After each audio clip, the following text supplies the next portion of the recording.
Miguel Almiron remains a Newcastle United player ahead of the game against Bournemouth this weekend, and Newcastle United fans, they're pretty much braced, I would say, for some type of departure this month. And Miguel Almiron seems to be the player that Newcastle are closest to doing business with. You look at the fact that the Almiron talks began probably before Christmas with his agent. There was obviously discussions which were stood up from Charlotte FC. He's been in touch with South American clubs, River Plate. The realistic situation for Almiron is that his future is no longer at Newcastle United. It might be short term, but long term I think his agent has already moved on. This is well advanced, it's well down the line.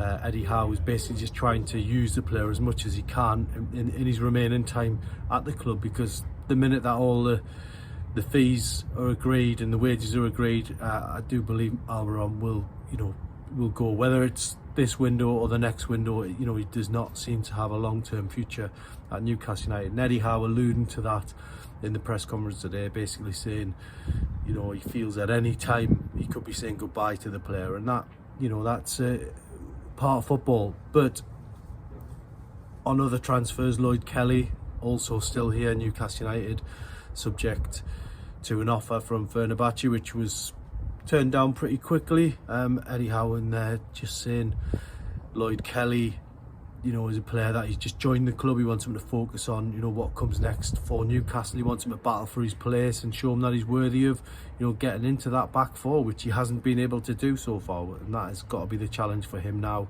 to try to get past Dan Burn. What has happened was Dan Burn's form this season has been probably the best of his career, if we're being totally honest, and that just shows you what competition for places does. You bring in a quality defender, it brings out the best in others, and that's certainly what it's done for Dan Burn. So that's why Eddie Howe wants to build a squad.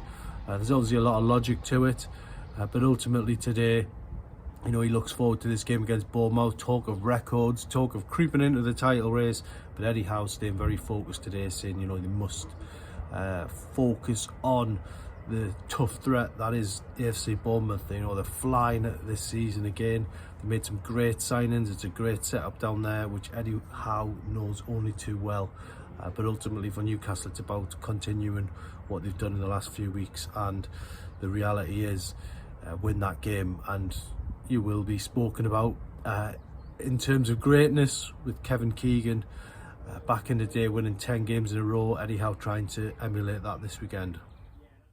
Well, I was at the press conference last night, and I have to say that while everybody was getting excited and talking about titles and could Newcastle challenge for the title, 6 wins in a row and 9 wins in all competition, while everybody was getting up a height about things, Eddie Howe was probably the coolest man in the room. And I have to be fair, when Newcastle lost 4-2 to Brentford, he was also the coolest man in the room. So that's Eddie Howe, managing expectations like only the head coach can. But ultimately for Newcastle, they are in a great position. They're 9 points behind Liverpool now, and the reality is, if one of the top 3 sort of slips up, Newcastle could be in a position to cash in. But I think if you look at it closely, Newcastle's next few games, they've got Bournemouth at home, they've got Southampton away, who can't buy a win, they've got Fulham at home. So those are 3 presentable opportunities to continue this run that they're on. But I think after that, Newcastle play Man City, they play Liverpool, they play Forest. So there's a lot of tough games to come. But if Newcastle are still in the race, and as I say, if one of those teams does slip up, then maybe Newcastle can get a very respectable position. Can they challenge for the title? That is a big question. It would take an almighty collapse from Liverpool for Newcastle to take advantage of that. But ultimately, this is a better conversation we're having than we were when Newcastle was sitting 12th in the table after that 4-2 defeat against Brentford. Much better conversation. The place is much better in terms of mood. Obviously, we've got the cup competition still to enjoy, but Newcastle, if they keep their cool, then they very much can get that Champions League place. And I think that's what Eddie Howe will be looking at.